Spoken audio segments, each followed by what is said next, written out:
Hello and welcome to this video on how to paint an Iron Golem from the Warcry game by Games Workshop. You can see him on the screen there. He's already had all of his mould lines taken off, been glued together and primed black. Now in this video we're going to be looking at how to paint his armour, and the armour is going to be kind of a copper non-metallic metal effect. In future videos we're going to be looking at the weapons and the skin. You can see the paints are all lined up there nice and neatly on the wet palette, and we're going to be starting with XV88. All the colours on the wet palette are by Games Workshop, and that's not because I only use Games Workshop paints or I think they're the best, but a lot of people complain that they can't get other paints, or that Games Workshop paints are just easier for them to use. So I try and make it so that it's easy for people to follow along, but you don't have to have the exact paints that I'm using. You can get very close approximations from all different manufacturers. So I'm just starting with XV88, and I'm blocking in all the primary highlight points. If you see how I'm applying them as well, it's very rough. You may have heard things like, you know, too thin coats and all sorts of things like that. I'm not interested at all in those kind of styles of painting. In this case, I want the paints to be very kind of roughly applied, and they are very thin. You'll need a lot more than the too thin coats, and the reason for that is I want the kind of blockiness to show through to make the armour look worn and battered. If you just get really smooth coats and you make it very opaque and even, you're just going to have a smooth finish on the model, which is fine as well, but I just think it looks a little bit kind of boring, and you have to then paint on top all of those textures. But using this process, it's a lot quicker. You have the textures built in to the paint effect that you're doing, so that's why you get the you see as I quickly apply the paints, they're very blotchy. But an important thing to point out along with that is, although the paints are very blotchy, they're not applied heavily. So I don't want you know, really strong blobs of paint, or basically you don't want too much paint on your paintbrush. You still need to be able to control how you're applying these brush marks. And the other benefit is of having the really thin layers of paint applied is it's really easy to go over it if you make a mistake. So I can be really quick and kind of sloppy with how I apply these marks. So you can see I'm catching parts on the spikes and things like that. And it's quite a freeing sort of experience when you paint like this, not having to worry about you know, catching other parts of the model, and because it's such thin paint, you can then very easily just paint over it again without having to strip it. Having said that, don't purposely just, you know, get paint on areas that you don't want to be that colour, but you know, don't get hung up on, you know, being as neat as you can for this kind of painting.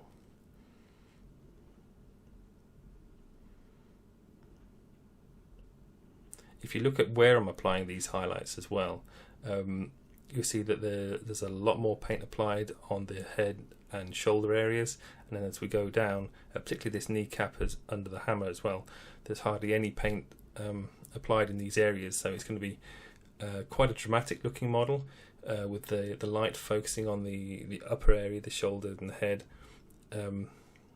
so that will stay as the focal point on the model.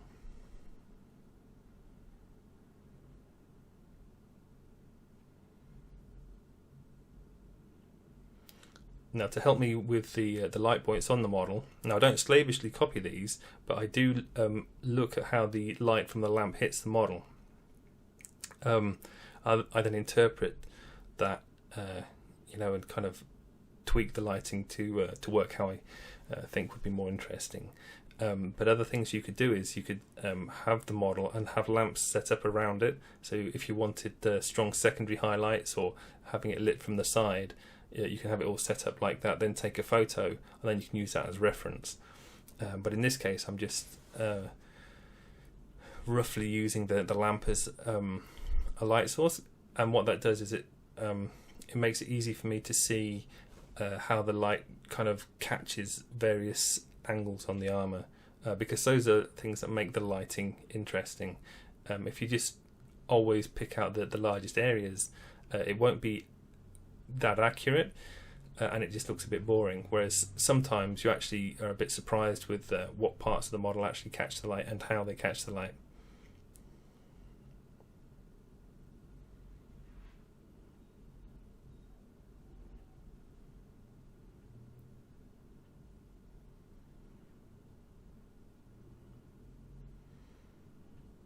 And again, as you can see, I'm doing it really quickly, so just blocking in where the light's hitting on the model, but not worrying about getting an opaque finish or even a neat finish, but just making sure that the paint isn't too thick as it's applied.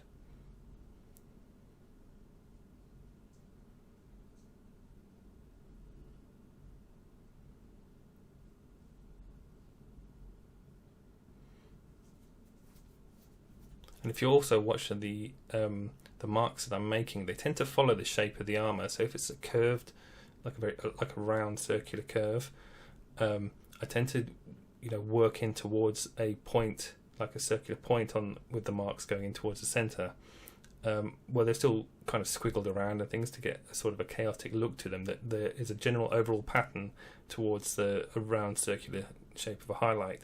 If it's a long shape, then the marks are dragged more towards there's the vertical shape or whatever shape it is, but also always tending towards the highlight point, so that the layers always build up towards those points. And again, wherever you take the paintbrush off is where the most amount of paint will build up. So it helps to create a slightly more opaque areas of paint on the highlight points. So here I'm using Cadian Fleshtone. At this point I was a little unsure which colour to go for, because I've also got Balor Brown on the palette, and I wanted a slightly warmer look to the armour than I achieved by going straight to the Cadian Fleshtone. So then I've started painting on Balor Brown. However, as I progressed with the painting, I used less and less of the Balor Brown until I started only using that for secondary highlights, which we'll get onto a little bit later in the video. But in this case, I just started going back to actually XV88 just to thicken up some of the layers, or to blend them in a bit with the Cadian Fleshtone, just so that it's not too pink, basically. And also, at this stage still, you could see too much of the black primer showing through, so I'd have to put more layers of the Cadian Fleshtone down, and then it just gets really pink, which isn't too much of a problem, but it just loses some of that richness of colour, some of those warm tones and things.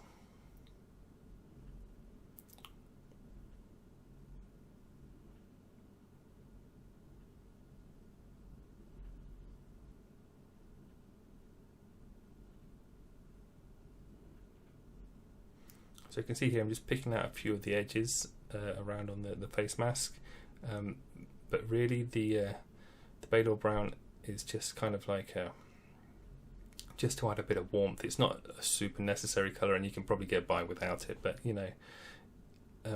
it just helps to punch those yellow colours in, because when I apply the Cadian Fleshtone over the top of it, it desaturates it, so having the stronger yellow just helps to keep some of it showing through with the translucency of the paint.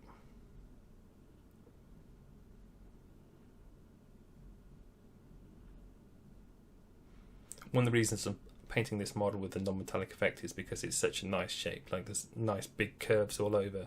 The spikes are a little bit of a problem because they make it much harder to just very easily paint towards the highlight points. So for example, on the head here, the highlight point that I've picked is almost exactly where that spike coming out of the head is, which is a bit of a pain because it just keeps getting in the way of all the paintbrush marks that you want to make.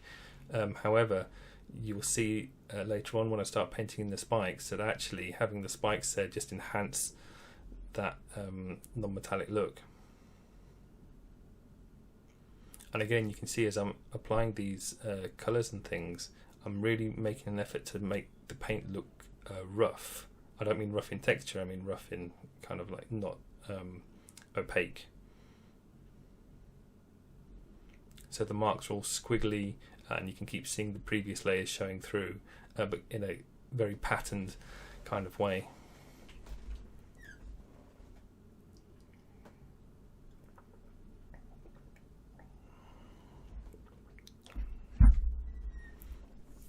So you can already see, just by using these few colours, it very quickly starts to get that non-metallic look, but while also looking very beaten and kind of worn. So the highlight colour that I'm using here is Flayed Flesh. I just like I mainly picked it just because I like the name and it fits in with the Cadian Fleshtone. It's you could use it any sort of bony colour, really. The flesh element of the name Flayed Flesh is not really there. It's just a kind of a bone colour. You could use something like a Shabty Bone, or maybe even Screaming Skull, although that might be a little bit too light.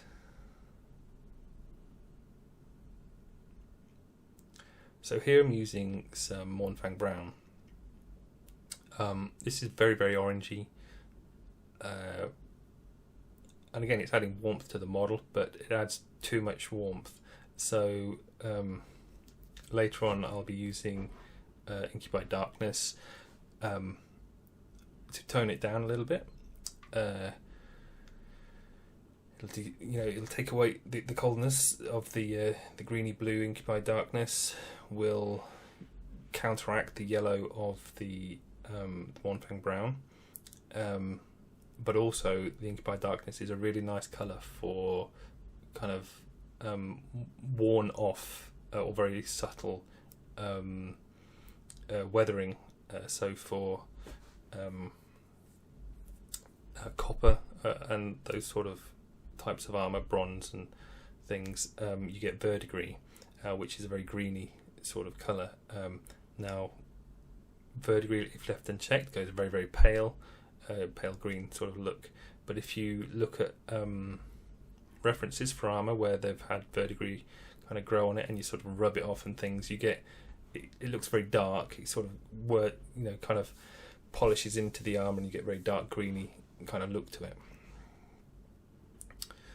Here you can see I've started to work on some of the trim. Now most of the trim I'm keeping actually the copper colour, but it's nice to just pick out a few of the areas to make them stand out from the copper itself. So the this trim around the face is just a grey. I said actually that these are all Games Workshop paints. They're not. The metal colours for the non-metallic metals rather are neutral grey from Vallejo and pale blue grey from Vallejo. But I will put up some Games Workshop equivalents that work just as well. So the first thing I'm doing is using the neutral grey. I'm just blocking in again all the highlight points, but I'm also putting in some secondary reflections. So I'm doing the spikes as slightly shinier than the armour itself, so it creates a little bit of interesting separation between the two materials as well. You can see there what one of the things that I like to do is just keep jumping backwards and forwards between painting. So here I've gone back to Rhinox hide. I say gone back to it, I haven't actually used it yet, but Rhinox hide doesn't have great coverage, which sometimes is a problem, but in this case it's actually really nice because the translucent effect of it means that you can still see all the paint work underneath it while just toning it down a bit. So in the well palette on the right there that I've just brought in, there is Mournfang Brown and there's also Incubi Darkness. They're both watered down to glazes, and you'll see I'll be using some of those a little bit in a moment. The glazes are kind of it's really hard to give an exact composition. I just water the paint each time I use the paint. I just water it down roughly until it looks like a glaze, and then I test it and see if it works. If it's still too opaque, then I add more water or whatever, you know. But generally, it can be about 10 parts water to 1 part paint or something like that. It's just very heavily watered down, so and each colour is different. Some colours, particularly black, they need watering down quite a lot.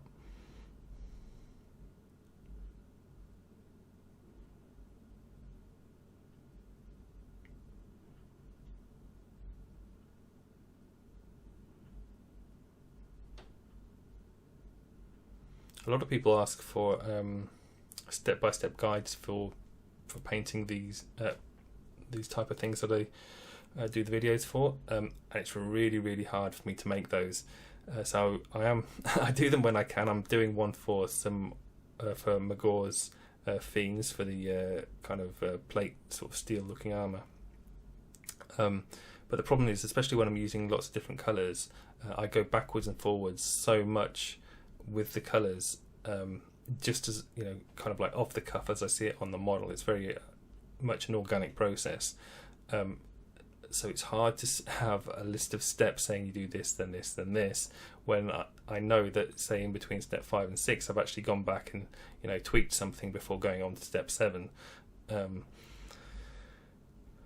So if you wonder why you don't get quite as many PDFs as videos, it's just because I feel like I'm not quite I can't quite put enough information down to fully explain the process, whereas in this I can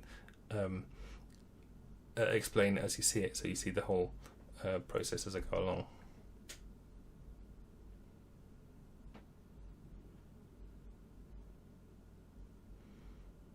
So you can see here as well, even with the highlights, I'm, you know, just roughly putting marks on the armour, because I want the you know, the impression of dints and things like that. And also, as I progress as well, sometimes you'll get some nice shapes that are formed and using the translucency of the paint, so you can have like little dark marks that appear even though you've gone over them a few times. Then you can turn those into actual indentations in the armour by just picking one of the highlight colours, just picking out the lower edge of it.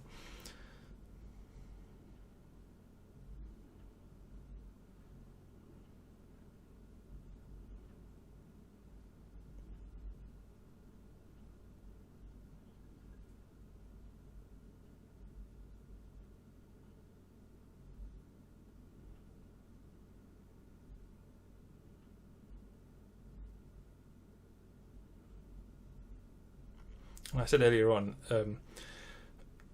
for this this style of painting, so I started off when I blocked in the highlight points, but you can see now that I'm starting to fill in some of the other areas. I'm using the same colour that I started with, but now that I've increased the highlight points on the areas around them, I can then block in more of those colours. And it's just a particular way that I like to work. You don't have to do it like that. You can just cover the whole model in, you know, the first colour that I used if you want, and then work up with the highlights from there. But I just kind of prefer to go forwards and backwards, so I can actually look at the model and decide which areas then, you know, could do with more highlight or more texture or whatever.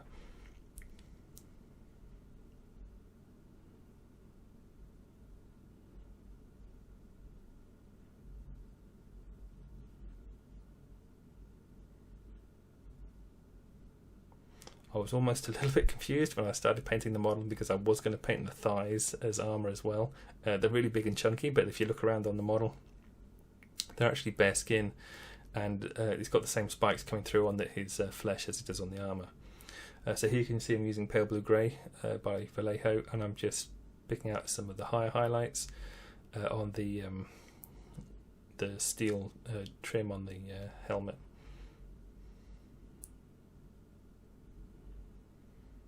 And again, the little rings on his helmet here as well.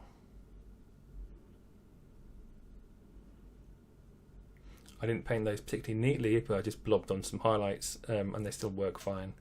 I am doing this as a tabletop kind of model, so I actually find with these sort of things, having really high contrast is one of the more important aspects of this style of painting, because it you know, it stands out really well on the tabletop. you don't have to pick it up to look at fine details, but if you look at it from 2 feet away, it really, really stands out having the high contrast.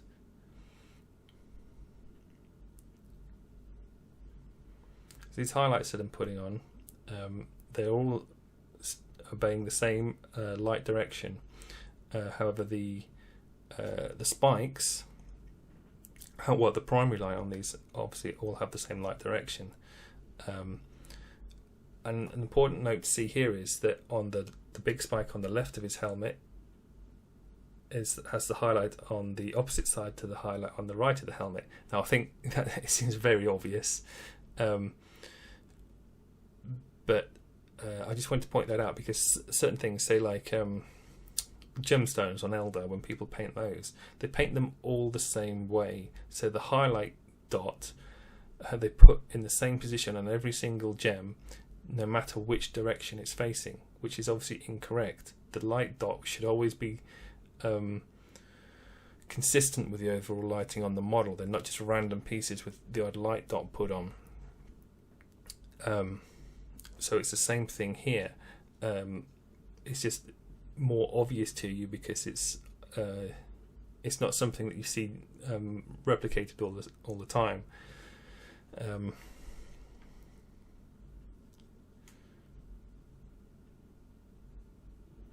But yeah, also because I want these extra shiny, so I'm picking out secondary highlights a little bit lighter. So you see the underside of the spikes has also had some pale blue grey painted over the top of the neutral grey secondary highlight, but not completely covering it. You can still see a small amount of the neutral grey there, and what that does is create a kind of a softish transition, but I still want them to be really shiny, and the shinier an object is, the harder the light highlights on the piece are. So you won't get a very large band of transition. It's a very, very small transition, so just having a tiny bit of grey on the light highlight before the black just helps soften it that small amount.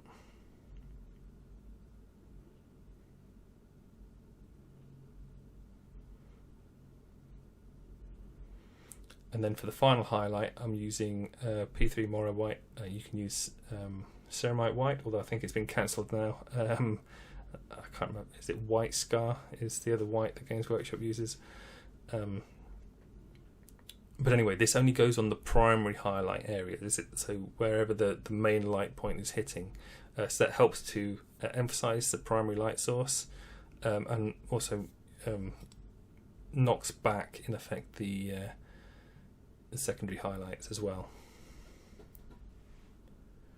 So here I'm just picking out the lower edges on the KS symbol on his face. Just because these are very hard edges, it's a very hard shape. The edges will catch the light a little bit more than the smooth smooth surfaces.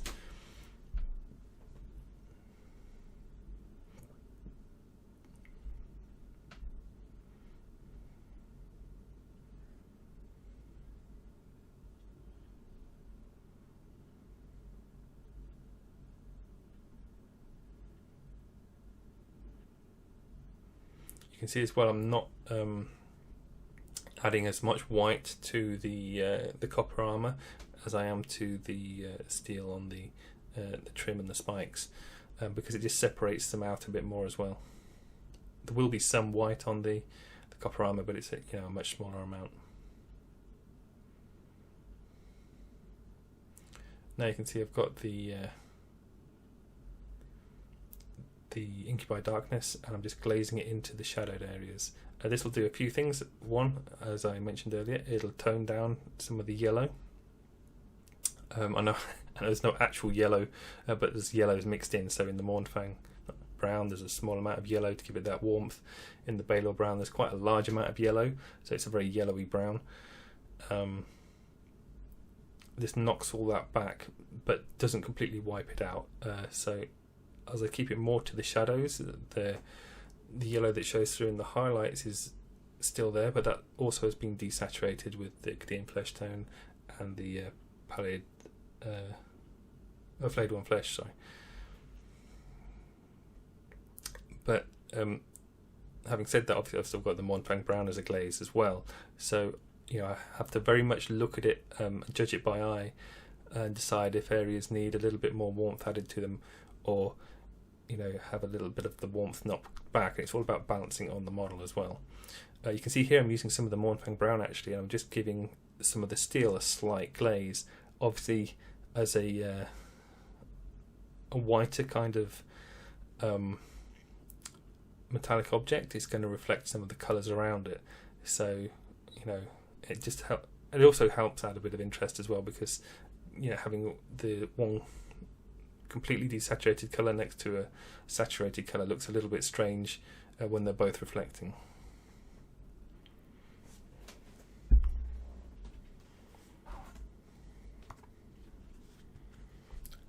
And the Montfang can also suggest reflections from the environment around it, so like a muddy battlefield or whatever environment you've chosen.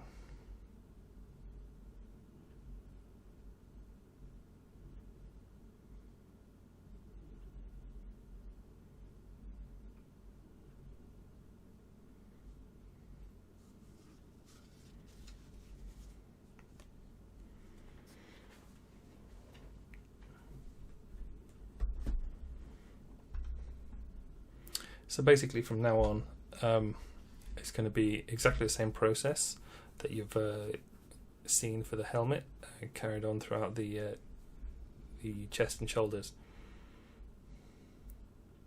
But the shapes are, because the shapes are a little bit different, the chest in particular is a slightly harder area to highlight. One, because it has kind of these big blocks on sort of his nipple area that really make the brush movements have to be much smaller. And that's a reason why I'm painting the copper armour before painting in the steel elements on the armour, like the spikes and things, because it's still allowing me to do more expressive brush marks, even though it's in a small area.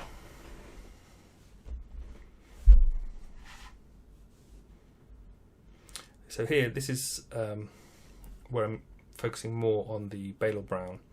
The shoulders are a really nice big area, so they give you more space to work with the colours that you've got. And I'm using the Balor Brown as a secondary highlight. So this is the bounce up from the floor and the reflection from kind of like the trim next to it. It'll make more sense as it all gets worked in more, but it will separate the secondary highlights from the primary highlights that much more, because the secondary highlights will be more yellowy, whereas the primary highlights are more pinky and white as well, and more desaturated.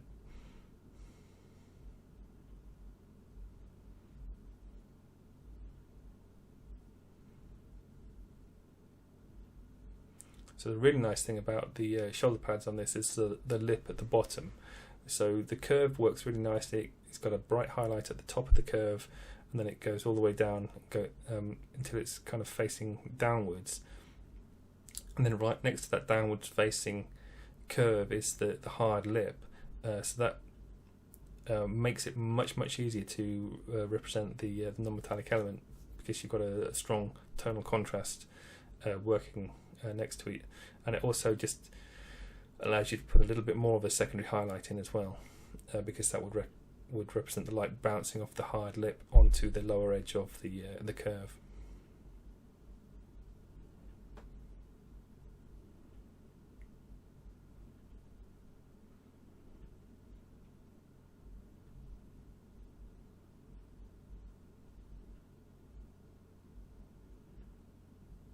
You can see there I'm picking out some of the rivets in white, and also the trim as well.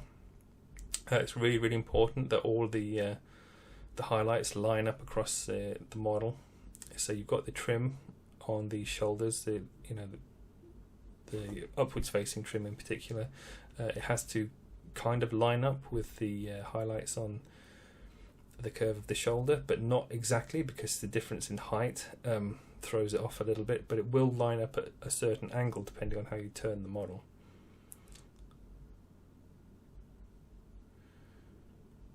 the spikes on the shoulder here, you have to spend a bit more time on them than the ones on the helmet, just because they're bigger. Although they still have the same qualities, it's the same material they're made of, so you still have to have large strong bands. There's not any soft transition. If you start trying to paint neutral grey and then transitions into the pale blue grey and then the white, it's going to lose that hard shiny element. You still have to keep the kind of the hard edges to the highlight. Now again, there is some of the neutral grey still showing through at the very edges of the pale blue grey, and when I paint the white highlight on,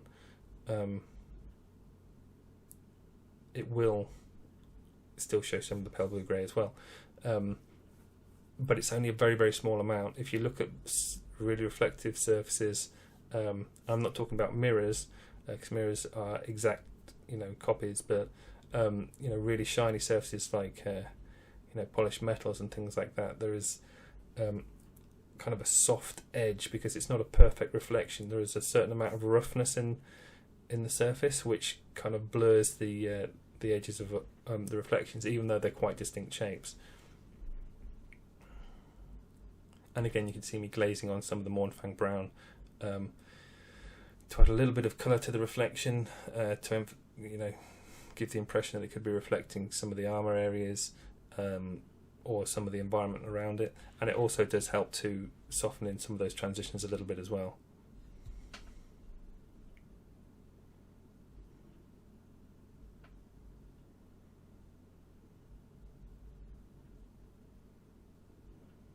So here you can see I worked in a little bit more. I picked out the spike on the other shoulder as well. Now earlier in the video you may remember I mentioned the spikes are really nice because they help to emphasize the non-metallic element of the armor, which doesn't, we might think, oh, it doesn't make sense because you're doing all of the armor non-metallic, so why do the spikes make a difference? And it's because I pushed the contrast so high on those and made them look shinier than the copper armor, because as I was mentioning, the copper armor is more beaten. That kind of weathered look to it would mean that the shine and the highlights and things are a little bit less. So I was just mentioning about how, in reflections with the roughness, it creates kind of a soft edge to a transition, but the more shiny it is, the less soft that transition is, until it becomes a mirror where it becomes a very hard transition.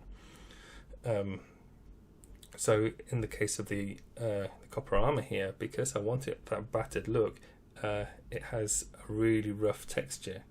I mean, I say really rough. It's not like the textures on it are very small.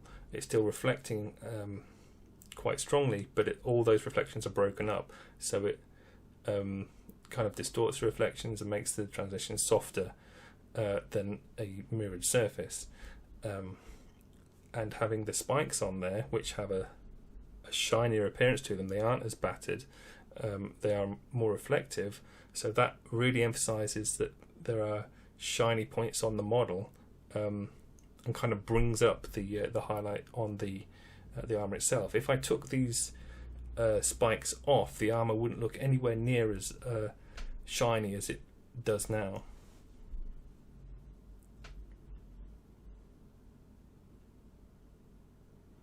So here I'm just using the, I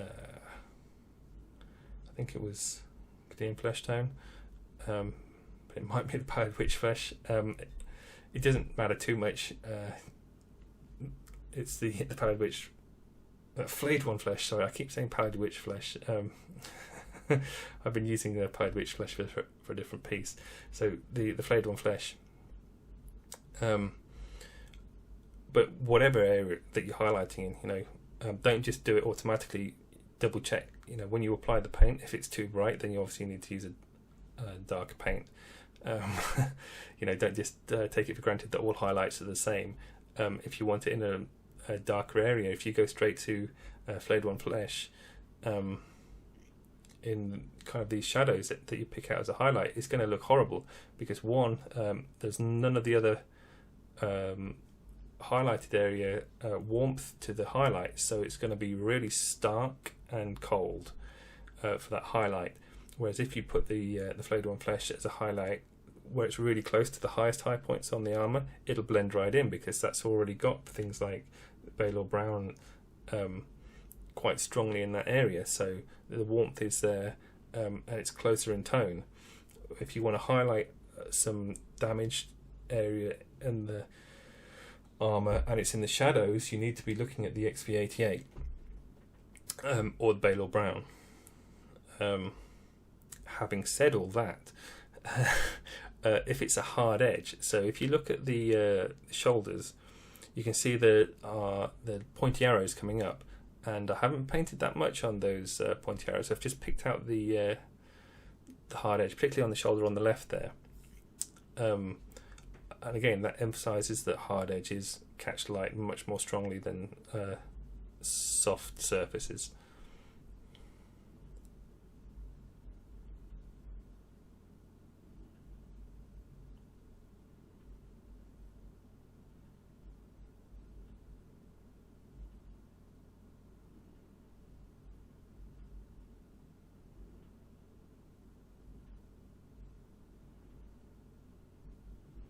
So you can see there, as I applied the white on the shoulder pad, the brightest point of the white kind of matches up with the hard white line on the spike of the shoulder.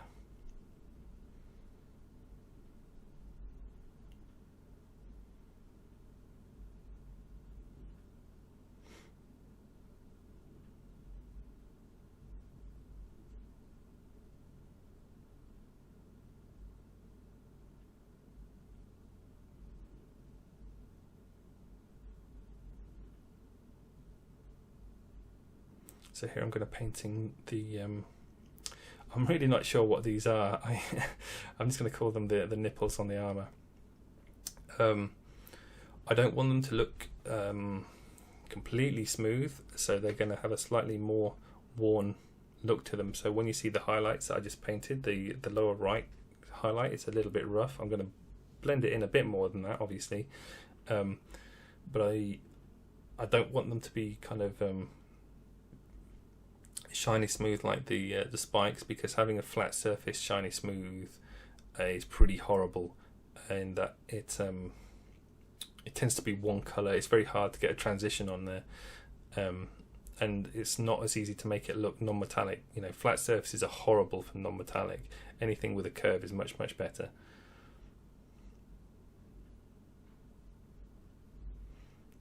So you can see there, I'm almost painting it actually like the gems on on Eldar gems I was just mentioning, but these have to follow the lighting on the model. So the top highlights follow the highlights on the rest of the armour.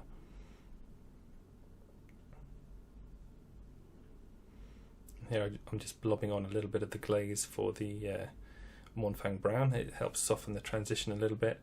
And again adds some colour which could be reflected from the environment or whatever.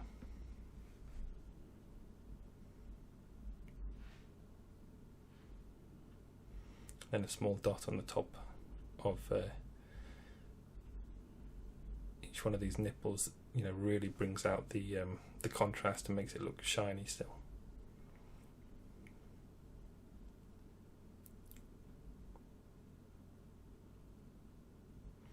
One actual kind of cheat when putting these highlights on the edges and things is you actually blob it a little bit, so it goes over the edge, and what that does is it kind of replicates the glare. It's almost kind of like painting OSL in a way. So you're over you're painting over the edge of something. So if you look at a really bright object, it has kind of like a little sort of flare look to it, where that flare is actually the effect on your eyes. It's not the light on the thing. It's just because it's so bright, and you're kind of like replicating that effect on the model by going over the edges with the white.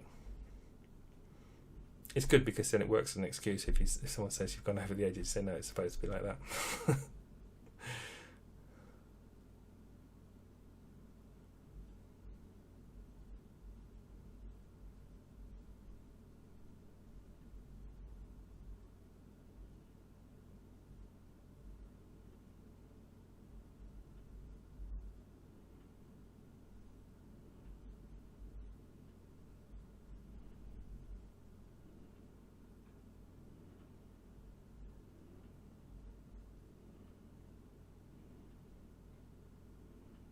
So here I'm going back with the Cadian Fleshtone. I'm just picking out some of the edges on the other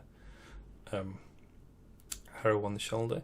Now what you can see here with the Cadian Fleshtone is that it actually looks really bright, and that's because it's in a dark area. So as I was talking about it before, where I said, you know, if you go for Flayed one flesh and you start picking out these things, it's going to look really, really strong because the tonal contrast is so high. So you can use much more muted colours and still get a high contrast on the armour because the dark area is so, you know, so dark. The general point is don't highlight everything as white.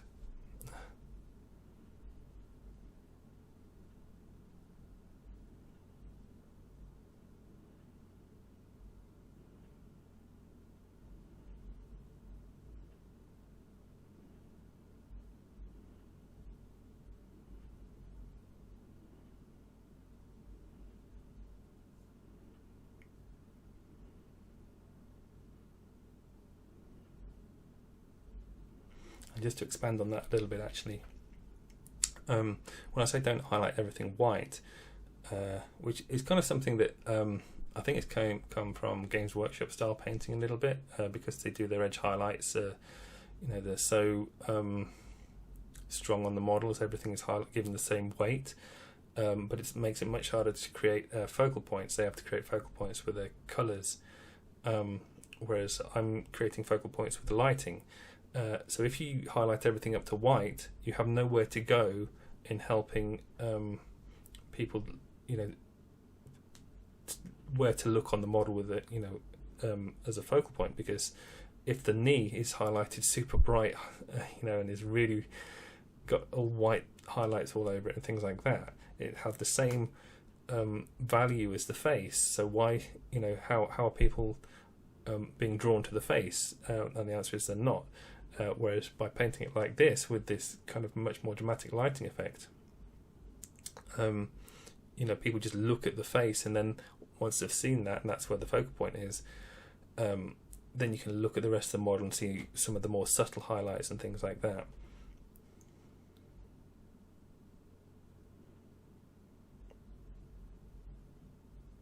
And also the added benefit of painting like this is it doesn't take as long, because you're not having to highlight everything up to the same level.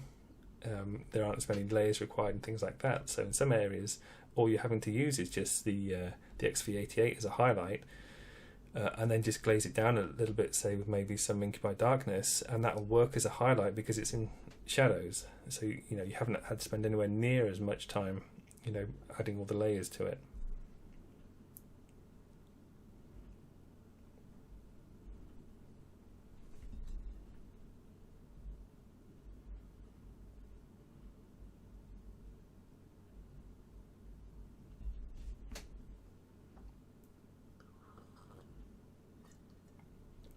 But anyway, this is going to be the end of the first video. I hope you enjoyed it, and thank you very much for watching. Part 2 will be up very soon.